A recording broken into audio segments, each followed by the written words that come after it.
오늘 또 강림절 네 번째 주일 맞이해서 우리 찬양대 귀한 은혜로운 찬양 감사드립니다. 오늘은 복음서가 아닌 사도 바울을 통해서 주시는 성탄의 은혜를 우리가 함께 나누기를 원합니다. 사도 바울은 요한복음 3장 16절에는 말씀을 근거로 해서 오늘 우리들에게 하나님의 사랑에 대한 소개를 하고 있습니다. 하나님께서 세상을 이처럼 사랑하사 독생자를 주셨으니 라고는 그 말씀을 붙들고 하나님을 소개하는데 32절에 보니까 하나님은 우리 모든 사람을 위하여 자기 아들을 아끼지 아니하시고 내주신 분이시다 라고 그렇게 그는 소개하고 있습니다.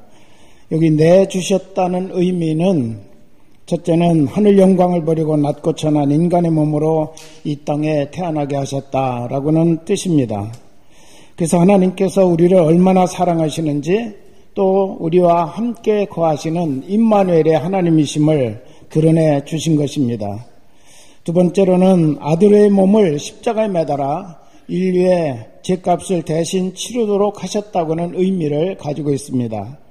그래서 내주셨다라고는 뜻에는 우리 주님의 임마누엘의 은총과 또 제속하는 희생제물의 역사를 우리에게 드러내 주신 것이죠. 그리고 이 하나님의 사랑의 범위는 우리 모든 사람을 위하여라고 그렇게 말씀하셨습니다. 즉 우리 가운데 하나님의 사랑에서 제외된 사람은 한 사람도 없다고는 뜻이죠. 아끼지 아니하시고 라고 그렇게 말씀하셨는데 이 아끼지 아니하신다라고는 말은 주저하지 않으셨다라고는 뜻 있고 기꺼이라고는 그런 뜻을 가지고 있습니다. 우리 하나님께서 자기의 아들을 하나님의 사랑을 전하는 대사로 또 우리의 죄값을 대신 지불하는 희생제물로 내어주시는데 주저하시거나 아끼지 아니하시고 기꺼이 하실 만큼 우리를 놀랍게 사랑하고 계시다는 사실을 말씀해주고 계신 것입니다. 그리고 그분의 사랑을 믿고 아들을 구주로 영접한 자들에게 임하는 축복이 무엇인지를 오늘 구체적으로 알려주고 있습니다. 사도 바울은 예수 그리스도를 받아들인 모든 자들에게 임하는 하나님의 축복에 대해서 강조하고 있는데 이 네 가지 축복을 강조하기 위해서 네 가지 질문 형식으로 오늘 우리에게 말씀을 전하고 있습니다. 첫째는 31절에 보면 누가 우리를 대적하리요? 라고 그렇게 질문합니다. 즉 대적할 사람이 한 사람도 없다고 하는 그런 뜻이죠. 우리를 사랑하시는 하나님은 우주를 창조하신 분이십니다. 자연의 법칙을 만드시고 또 우리 인간을 만드신 창조의 하나님이시고 전능하신 하나님이십니다. 할렐루야. 이 하나님께서 아들을 선물로 주셔서 나를 자녀 삼으시고 또 나와 함께 하시는 임마누엘의 은총을 베풀어 주시는데 과연 누가 나를 대적해서 맞설 수 있는가? 라고 질문하면서 아무도 없다고 하는 그런 뜻을 강조하고 있습니다. 시편 23편 5절에서 다윗은 이 사실에 대해서 이렇게 그가 찬송하고 있죠. 주께서 내 원수의 목전에서 내게 상을 차려주시고 기름을 내 머리에 부으셨으니 내 잔이 넘치나이다. 여러분 이 말씀은 아주 중요한 사랑하는 당신의 친구들에게 왕이 왕궁으로 초청해가지고 베풀어 주시는 그런 아름다운 모습을 보여주고 있는 그런 내용입니다. 여기 보면 상을 차려주셨다. 이 상은 그냥 보통 우리가 먹는 밥상이 아니고 왕이 자기의 VIP를 초청해서 차려주는 궁중의 최고 만찬을 표현하고 있는 것입니다. 이것은 대외적인 메시지를 담고 있는데 바로 이 상에 초청된 사람은 나의 VIP다. 내 가장 친한 친구다. 내가 사랑하는 사람이다. 그렇기 때문에 이 사람을 누구든지 대적하거나 해치려고 하는 사람은 왕인 나를 대적하는 것과 똑같단 말이죠. 내가 그런 사람에게는 내가 왕권을 가지고 그를 가만두지 않겠다라고는 대적인 메시지가 들어있다는 거예요. 그래서 상을 차려주셨다. 하나님께서 나를 불러주셔서 원수의 목전에서 원수가 바라보는 가운데서 내게 상을 차려주셨다는 거죠. 그러니까 왕이 바로 이 행동을 하는 것은 원수에게, 나의 원수에게 메시지를 주고 있는 겁니다. 이 사람의 배후에는 내가 있다는 거죠. 왕인 내가 있기 때문에 이 사람을 건드리면 내가 가만히 있지 않겠다라고는 왕의 메시지가 원수에게 전달되고 있는 것입니다. 하나님은 사랑하는 자를 이렇게 우애해 주시는 하나님이심을 다윗은 일찍이 깨달았고 이것을 노래로 이와 같이 하나님 앞에서 고백하고 있는 것을 보게 됩니다. 여러분, 이것은 다윗에게만 주신 하나님의 사랑이 아니라 바로 오늘 우리 모두에게 주시는 하나님의 사랑의 손길임을 믿으시기를 바랍니다. 우리가 하나님이 함께 하신다라고는 임마누엘의 뜻, 거기에는 하나님이 단순히 함께 하신다고는 그런 의미가 아니라 그 말의 깊은 뜻을 들여다보면 하나님이 나를 위해 대신 싸우신다는 뜻을 가지고 있습니다. 여러분, 하나님이 나와 함께 하신다라고 하는 그 말 속에는 언제나 그냥 내 곁에 계신 것이 아니라 나만 단순히 위해 주시는 것이 아니라 대적이 오고 나를 대적해서 싸우는 사람에게는 내가 대신해서 싸우겠다라고 하는 그런 하나님의 의지가 들어있는 뜻이라는 것이죠. 그러므로 여러분, 하나님의 사람들은 하나님의 보호와 하나님의 인도와 하나님께서 주시는 능력으로 승리한다는 확신을 가지시기를 바랍니다. 보호, 인도, 승리라고는 그 말은 뭔가 우리에게 장애물이 있다는 거죠. 우리를 방해하는 대적이 있다는 것을 의미합니다. 대적이 없으면 보호할 필요가 없습니다. 우리가 갈 길을 제대로 가는 사람이라면 인도할 필요가 없습니다. 우리가 누군가 싸워야 될 상대가 없다면 승리가 필요가 없습니다. 그런데 우리 인생길, 특별히 믿음의 사람들이 가는 모든 길에는 하나님의 보호가 필요한 그런 우리의 대적들이 있다는 거죠. 우리가 분명히 싸워서 넘어가야 될, 승리해야 될 적들이 있다는 사실을 여기에서는 전제하고 있다는 것입니다. 그러나 두려워하지 마시기 바랍니다. 하나님이 나를 우애하고 계시고 그렇기 때문에 어떤 누구도 나를 대적해서 넘어뜨릴 수 없다는 사실을 말씀하고 계십니다. 예수 그리스도 그 하나님의 사랑의 선물을 믿음으로 받아들이고 영접하고 그분을 구조로 믿는 모든 사람들에게는 하나님의 보호하사 어떤 누구도 대적할 수 없도록 지켜주시겠다고는 놀라운 약속을 우리에게 주심을 믿으시기를 바랍니다. 두 번째, 사도 바울은 이렇게 질문으로 강조하고 있습니다. 아들과 함께 모든 것을 우리에게 은사로 주지 아니하시겠느냐. 즉 하나님의 아들을 주셨다면 그 아들보다 더 귀한 것이 어디 있겠느냐. 가장 귀한 아들을 주신 하나님께서 우리가 필요한 모든 것, 우리가 구하는 모든 것 하나님께서 선물로 주신다라고 하는 그런 믿음의 확신을 우리에게 전해주고 있습니다. 할렐루야. 하나님께서 아들까지 주셨다면 아들과 함께 더욱 풍성한 것으로 채워주실 것을 믿으라고 하는 그런 말씀입니다. 하나님은 내 아들을 주어 너를 위롭게 하고 내 인생을 영화롭게 하겠다고 하신 분이십니다. 여러분, 생각해 보면 우리 하나님께서 우리에게 주신 것이 너무나 많습니다. 이렇게 조국을 주시고 또 부모를 주시고 건강을 주시고 지혜를 주시고 사랑하는 가족과 좋은 친구들을 주시고 또 우리가 살아갈 수 있는 해와 달과 별과 하늘과 땅, 바다와 물고기, 그리고 짐승, 꽃과 풀, 그리고 우리가 숨 쉴 수 있는 좋은 공기를 우리 하나님께서 주셨습니다. 보십시오. 하나님은 그런 것들을 우리에게 조건 없이 무한하게 다 주셨다고는 사실 우리가 생각하지 않고 살아갈 때가 너무나 많이 있어요. 당연한 것처럼 생각하고 살아갈 때가 많이 있습니다. 받고 누리면서도 우리는 감사하지 못하고 살 때가 너무나 많다는 것이죠. 그러면서 오히려 부족한 것만 따지고 그것 때문에 불평하고 원망할 때가 얼마나 많이 있습니까? 아들을 아끼지 않고 주신 하나님이 내게 무엇을 아끼시겠습니까? 아들을 우리에게 내주신 하나님은 지금도 말씀하고 계십니다. 나는 너희를 사랑하여 아들까지 주었다. 네가 필요한 것이라면 그 어떤 것도 나는 다 줄 수 있다. 라고 우리 하나님은 지금 말씀하고 계신 겁니다. 이 말씀을 믿음으로 가슴에 품으면 하나님의 약속된 축복들이 나타나기 시작할 줄을 믿습니다. 마가복음 11장 24절에서 그러므로 내가 너에게 말하노니 무엇이든지 기도하고 구하는 것은 받은 줄로 믿으라. 그리하면 너에게 그대로 되리라. 라고 약속하셨습니다. 여러분, 우리 아들을 주신 하나님 모든 것을 우리에게 선물로 주지 않겠느냐? 선물로 주신다라고는 그런 약속의 말씀이죠. 아들 때문에 우리에게는 이런 놀라운 선물, 모든 것, 이 모든 것이라고는 나에게 필요한 어떤 것이라도 라고 말씀하고 계신 것입니다.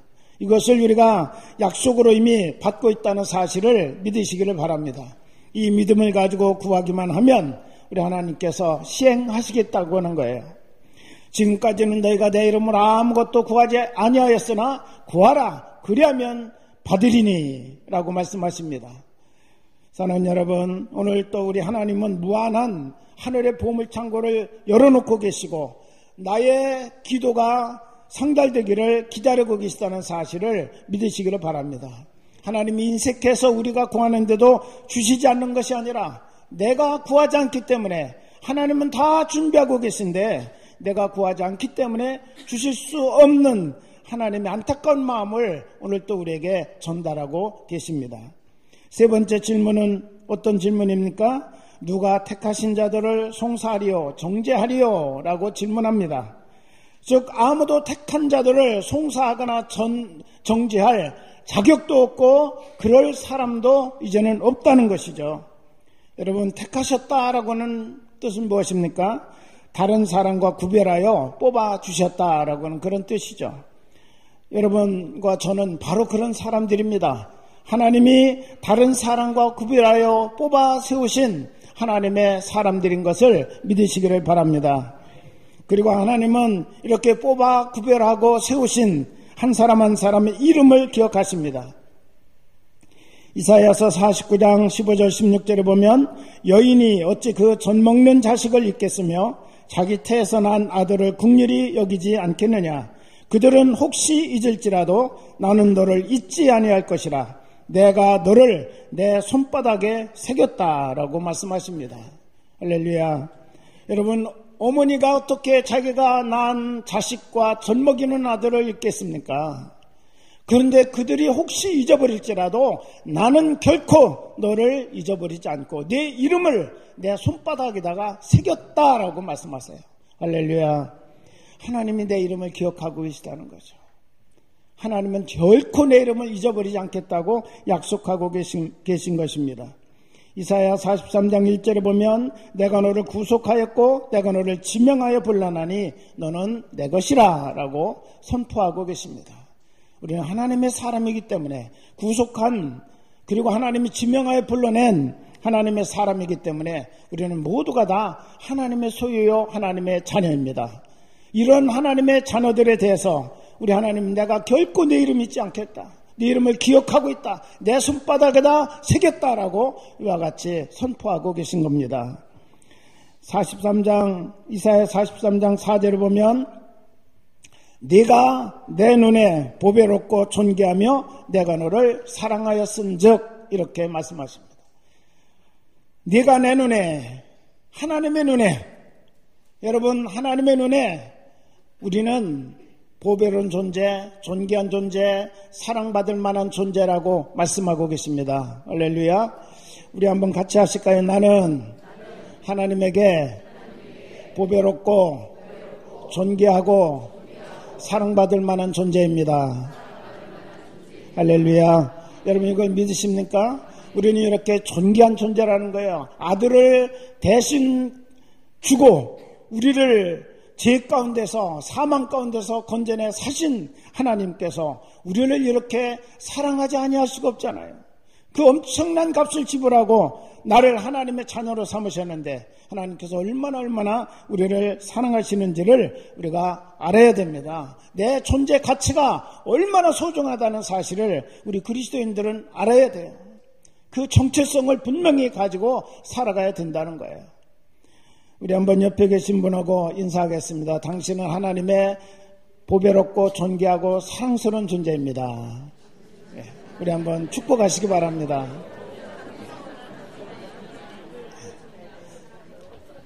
여러분 그렇게 보이시죠? 우리가 선포하면 또 그렇게 보이는 거예요. 그렇게 안 믿으면 그렇게 안 보여요. 무가치한 존재로 보일 수밖에 없어요. 여러분 우리는 이렇게 하나님에게 불특정 다수가 아닌 한 사람 한 사람 택하여 불러주신 존귀한 사람들임을 믿으시기를 바랍니다. 근데 사탄은요 우리를 죄인으로 송사하고 정죄하려고 달려듭니다. 죄인은 고발당하고 죄의 법칙 아래서 살 수밖에 없습니다. 그래서 도피하거나 자살하거나 감옥 가거나 그렇게 되겠죠. 그런데 여러분 성경을 보면 죄에는 능력이 있다고 그랬어요. 죄에는 능력이 있어요. 어떤 능력인가요? 사람을 죽이는 능력이 있고요. 고발하고 죄의식을 심어줘서 죄에 시달리도록 하는 능력이 있어요.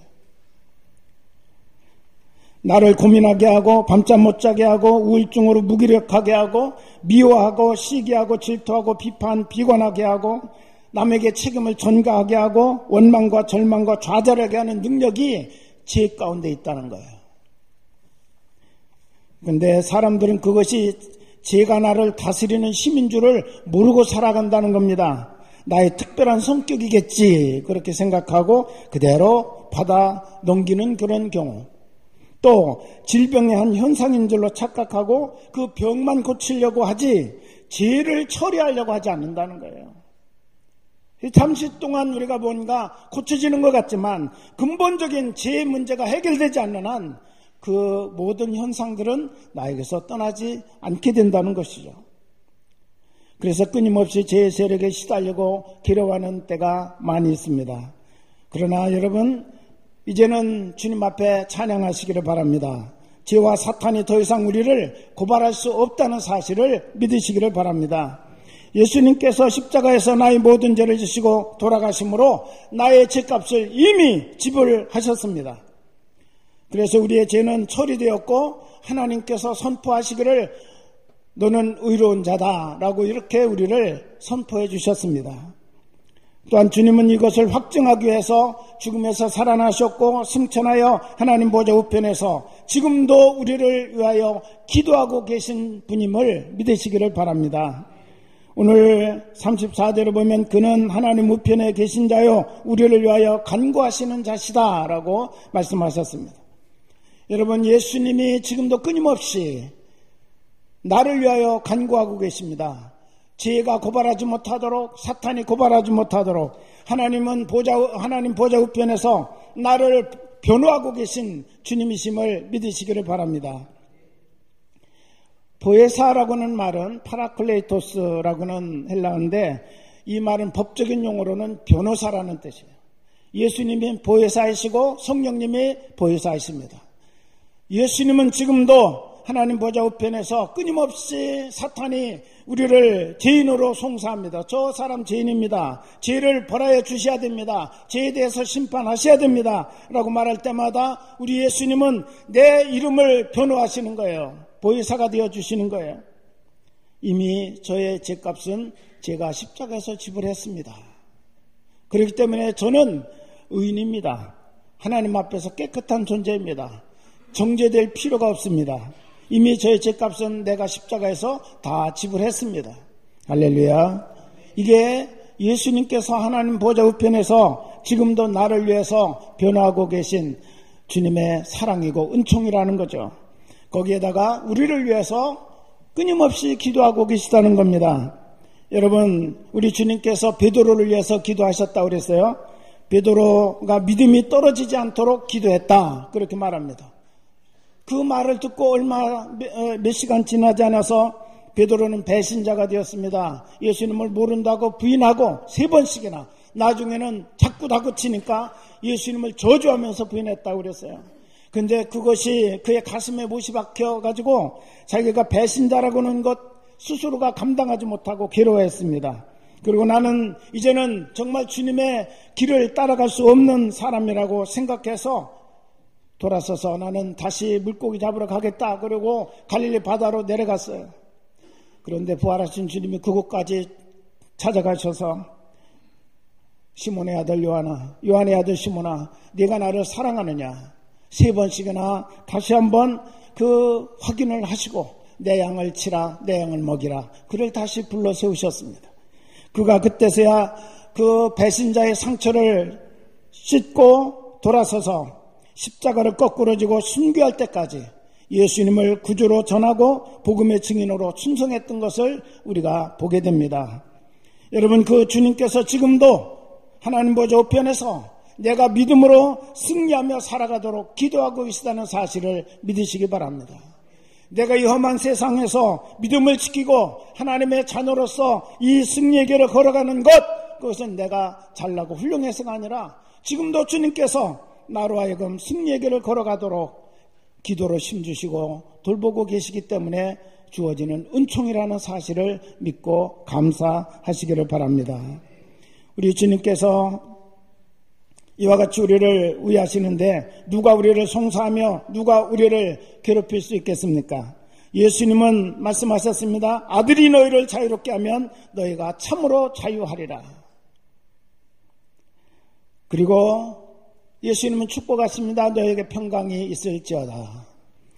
여러분, 이제는 우리는 죄로부터 자유하고 하나님의 평강을 누리는 존재이지 죄에 사로잡혀서 송사당하고 죄의식 가운데서 괴로움을 당하는 그런 존재가 아니라는 거예요. 예수님이 탄생하셨을 때 천사들이 노래하기를 하늘에는 영광, 땅에는 평화라고 그렇게 노래 불렀습니다. 여러분, 예수님은 이 땅에 평화를 주기 위해서 오셨다는 거예요. 로마서 8장 1절에 그러므로 이제 그리스도 예수 안에 있는 자에게는 결코 정죄함이 없나니 라고 선포하셨습니다. 여러분, 그리스도는 우리를 정죄로부터 보호해 주시고 하나님으로부터 의롭다함을 받을 수 있도록 우리를 십자가에서 죄값을 치러주시고 그렇게까지 나를 사랑해 주신 하나님의 놀라운 은총의 대변자이심을 믿으시기를 바랍니다. 지금도 우리에게 질문합니다. 누가 정죄할 것이냐? 누가 우리를 고소할 것인가? 아무도 없다는 거예요. 죄도 사탄도 우리를 고소할 요소가 없습니다. 예수님이 죄값을 다 지불해 주셨기 때문입니다. 그러므로 우리는 죄인은 죄인이지만 이미 십자가를 통해서 용서받은 죄인이라는 사실을 믿으시기를 바랍니다. 더 이상 죄값 때문에 죄값을 지불하라고 요구하는 사탄의 그 요구에 우리가 시달릴 필요도 없고 죄의식에 우리가 사로잡혀서 고통당할 필요가 없다는 거예요. 하나님 아버지께서 아들을 통해서 주시는 참된 자유를 여러분이 누릴 수 있기를 바랍니다. 그리고 그분이 주시는 평화를 여러분이 누리며 승리하는 삶을 살아가시기를 바랍니다. 네 번째 질문입니다. 누가 우리를 그리스도의 사랑에서 끊으리요? 라고 질문합니다. 아무도 어떤 것도 우리를 그리스도의 사랑의 줄에서 끊어낼 것이 없다는 것이죠. 그러면서 그는 손을 높이 들고 선포합니다. 우리가 넉넉히 이기리로다. 할렐루야. 사탄은 우리를 송사하고 정죄하려다가 안 되면 7가지로 공격합니다. 거기 보면 환난, 권고, 핍박, 기근, 적신, 위험, 칼 이런 것으로 우리를 공격한다고 그랬습니다. 환난은 무엇입니까? 때로는 내 잘못 때문에 또 나와는 아무 내 의지와는 전혀 상관없이 일어나는 환난들이 있습니다. 우리는 그런 환난을 만나면 내가 무슨 죄를 지었길래 이런 일을 겪어야 하는지 또 내가 나에게 왜 이런 환난을 주시는지 알지 못한 채 의심하고 원망할 때가 많습니다. 그러나 믿음의 사람은 환난을 극복합니다. 그래서 환난은 인내를, 인내는 소망을, 소망은 하나님의 영광을 보게 한다고 말씀하고 있습니다. 사랑하는 여러분, 우리는 믿음으로 이런 환난을 이겨낼 수 있다는 사실을 확신하시기를 바랍니다. 곤고라는 건 뭐예요? 곤고. 곤고라는 뜻은 좁은 장소라고는 그런 의미를 가지고 있습니다. 즉 곤고함을 겪고 있다라고 하는 말은 마음의 여유가 없고 답답하고 불안하고 고독하고 내가 막다른 골목에 서 있다라고는 그런 뜻입니다. 사탄은 계속 그런 쪽으로 우리를 몰아갑니다. 그래서 삶을 포기하게 만들고 신앙을 포기하게 만듭니다. 그러나 이 권고를 당할 때 산지 사방은 다 막겠지만 하늘은 언제나 열려있다는 사실을 믿으시기를 바랍니다. 그래서 우리는 좁은 장소에 있지만 언제나 하나님을 볼 수 있는 하늘의 문은 누구도 닫을 수 없다는 사실을 우리는 기억하면서 권고가 올지라도 우리는 언제나 하나님 손을 잡을 수 있는 그런 존재임을 잊지 말아야 될 것입니다.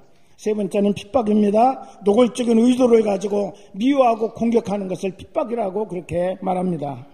스데반도 바울도 초대교회 많은 성도들이 바로 이런 핍박 속에서 세월을 보냈고 그 핍박과 싸웠고 그 핍박을 이기면서 복음의 승리자가 되었습니다. 기근입니다. 배고프고 목마름이죠. 적신, 입지 못하고 헐벗음, 위험은 생존의 위기, 죽음의 협박, 질병 이런 것들을 위험이라고 그렇게 말하고 있습니다. 칼은 죽음과 전쟁을 의미합니다. 이것은 하나님과의 관계를 끊어놓으려고 사용하고 있는 사탄의 도구들임을 우리는 기억해야 됩니다. 그러나 사도 바울은 선포합니다. 아무리 이런 것들이 힘들고 험하지만 그 어떤 것도 그리스도의 사랑에서 끊어낼 수 없다고 이와 같이 그는 말하고 있습니다. 또 우리 앞에 믿음의 장애물을 놓아 스스로 넘어지게 하는 것들이 있는데 거기 보면 38절 39절에 보니까 사망이나 생명, 천사들이나 권세자들, 현재 일이나 장래일, 능력이나 높음, 기품 이런 모든 것들 믿음의 장애물들인데 이런 것들을 놓아 스스로 넘어지게 하는 경우도 있다는 거예요. 그런데 사도 바울은 깨달았습니다. 이런 모든 것이 나를 엄습하고 넘어뜨리려고 유혹한다 할지라도 나를 붙들고 계시는 하나님의 사랑의 줄이 얼마나 강한지 어떤 피조물도 끊어낼 수 없고 우리는 결국 넉넉하게 이길 수 있다고는 사실입니다. 아멘. 이 세상의 어떤 피조물도 어떤 힘도 예수님을 통해 주시는 하나님의 이 사랑의 탯줄을 끊어낼 수 없다는 거예요. 성도들은 이 사랑의 탯줄을 통해서 하나님의 모든 것을 선물로 공급받고 있다라고 그렇게 말합니다. 하나님의 사랑의 심은 어떤 도전도 넉넉히 이길 수 있음을 믿으시기를 바랍니다. 질병의 도전도 이길 수 있습니다. 인생의 어떤 무거운 짐이 나를 짓누른다 할지라도 우리는 그것을 넉넉히 이길 수 있습니다. 하나님의 사랑에 줄이신 예수님을 믿음으로 붙드시기를 주의 이름으로 축원합니다. 이기는 신앙은 조개 속에서 진주가 생겨나듯이 시련과 역경을 믿음으로 통과하면서 만들어지는 정금 같은 신앙임을 우리는 기억해야 됩니다. 이런 신앙은 어떤 환경에서도 흔들리지 않습니다. 살아도 주를 위하여 살고 죽어도 주를 위하여 죽을 수 있는 믿음, 오직 사나 죽으나 나는 주님의 것이라고는 믿음에서 이기는 신앙의 역사가 일어난다고는 사실이죠. 그래서 히브리서 11장은 믿음의 장인데 마지막에 보면 견디는 믿음, 이기는 믿음을 가지라고 우리에게 말씀하고 있습니다. 하나님 우리를 사랑하신다고 하는 그 말씀 속에는 아들을 희생하시는 그 희생과 또 아들을 우리에게 선물로 주시는 헌신이 들어있습니다. 그래서 이런 속담이 있죠. No cross, no crown. 즉 십자가를 피하면 영광도 없다는 거죠. 십자가가 없이는 영광이 면류관이 우리에게 없다는 것입니다. 이기는 신앙, 그것은 바로 십자가의 신앙입니다. 헌신과 희생을 결단하시기를 바랍니다. 그래서 하나님의 축복의 새 세계가 바로 이것을 통해서 열린다는 거예요. 여러분 가만히 이 땅에서 편안히 누리려고 하는 그런 신앙은 결코 십자가가 없는 신앙이에요. 그렇다면 영광도 없는 신앙이에요. 우리 하나님은 당신의 가장 소중한 것을 헌신해 주셨고 희생해 주셨습니다. 그러면서 우리에게 이기는 신앙을 갖게 해주셨습니다. 여러분 어떤 시련과 어떤 연단이 우리에게 닥친다 할지라도 바로 그것을 감당하고 이겨나갈 수 있는 그런 신앙을 가지시기를 바랍니다. 거기서 진주보다도 더 귀한, 금보다도 더 귀한 믿음이 생겨나는 거예요. 그 신앙을 가질 때 여러분에게 하늘의 영광과 축복이 충만하게 임하게 된다는 사실을 믿으시기를 바랍니다. 이 성탄의 계절에 나에게 사랑의 선물로 예수님을 보내신 우리 하나님께 감사합시다. 예수님을 통해서 우리를 보호하시고 의롭다 하시고 어떤 도전 앞에서도 넉넉히 이길 수 있는 승리의 힘을 주시며 하나님의 모든 것을 아끼지 않고 축복의 선물로 내주시는 하나님을 높이 찬양하는 성탄의 계절이 되시기를 주의 이름으로 축원합니다. 기도하겠습니다.